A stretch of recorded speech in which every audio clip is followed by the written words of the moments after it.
Well, in today's reading, Jesus says something that I think is very poignant for today. He says, stop judging and you will not be judged. Stop condemning and you will not be condemned. And begin forgiving and you will be forgiven. And I think those are poignant words for today, but it's easily said, but not always easily done. It's interesting that last week, and then Sunday's reading, and then this reading at the beginning of this week, we find Jesus in a very strange place. We find him in a place called Sidon and Tyre, or Sour, depending on how you pronounce it.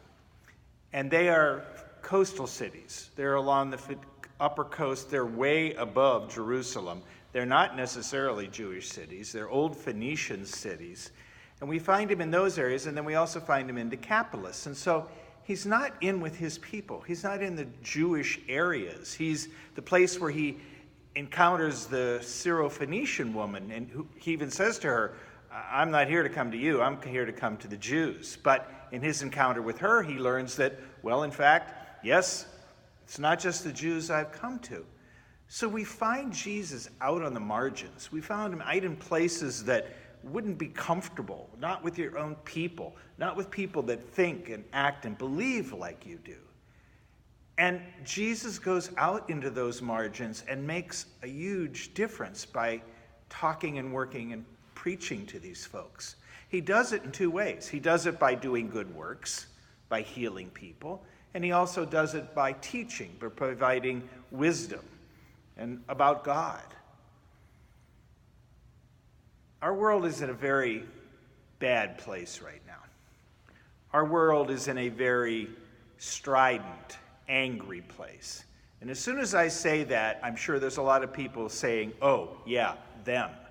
No, us.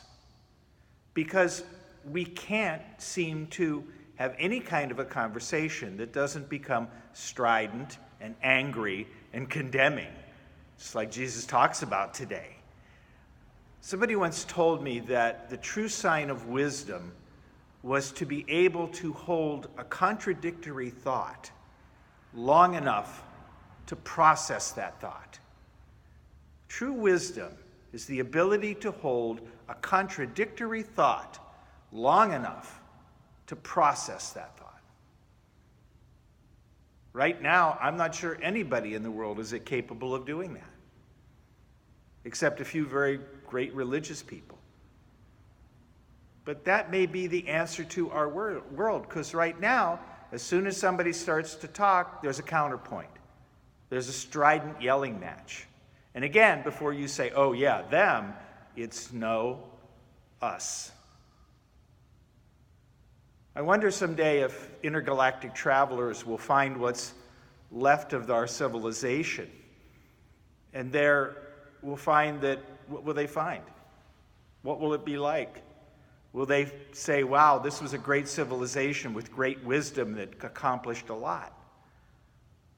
Or will they run the tapes and find this stuff and say, wow, these people were a bunch of talking heads that all they did was yell at each other. All they did was argue with each other.